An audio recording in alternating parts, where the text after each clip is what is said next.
Tous les ans, au mois de novembre, a lieu un marathon un peu particulier qui réunit dans le monde entier plusieurs milliers de participants. Ce marathon s'appelle le Muséomix et a pour mission de repenser la manière dont on va au musée.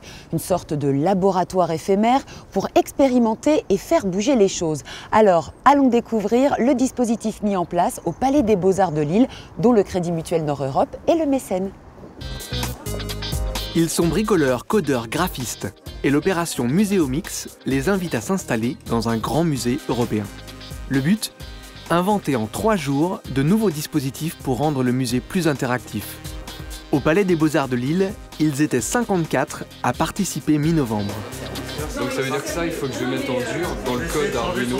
Tu prends ta chaîne de caractères, tu fais un switch et switch 0, switch 1. Ça te va? Ouais. Parce que là, je suis TD ou que je dors. Alors, on est l'équipe Goldfingers et notre thématique, enfin notre prototype s'appelle « Quelle heure est-il » La thématique, c'est d'essayer de comprendre pourquoi il y a tant d'or dans les collections du Palais des Beaux-Arts de Lille. Est-ce que c'est juste pour être bling-bling? Est-ce que ça a une signification plus profonde? Et puis aussi de comprendre si les œuvres qu'on a sous les yeux sont véritablement en or.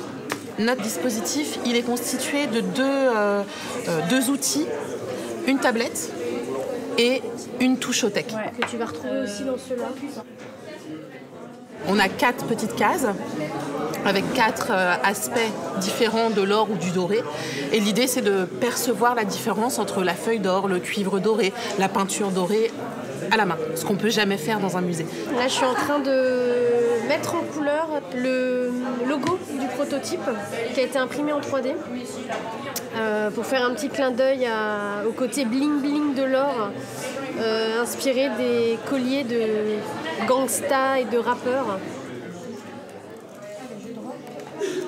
Je suis en train d'adapter le visuel par rapport à la taille de la tablette. Parce que du coup, on a fait des tailles dynamiques. Et là, vous voyez, on a un petit problème. C'est qu'on ne voit plus la barre du bas. Et du coup, j'essaie d'adapter mon code pour pouvoir adapter à ce qu'on voit tous les boutons correctement. Le musée leur a ouvert ses ateliers de restauration pour qu'ils puissent donner forme à toutes leurs idées. Là, je suis aussi en train de peindre le prototype, donc une première couche de noir, comme ça, ce qui permettra de faire ressortir les parties dorées.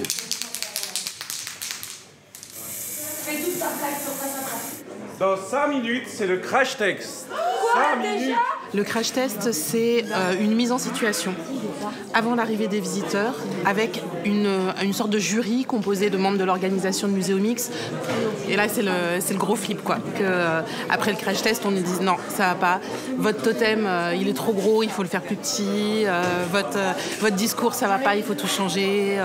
Votre code, il faut le modifier. Voilà.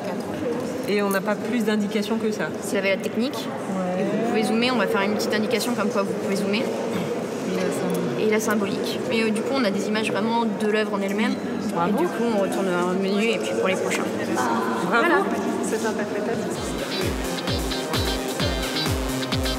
Après les derniers réglages, le public a pu découvrir 8 prototypes très différents qui resteront sur place jusqu'au 3 décembre. L'occasion pour les visiteurs d'approcher autrement les œuvres du Palais des Beaux-Arts. Tu peux toucher et des fois ça va faire du bruit.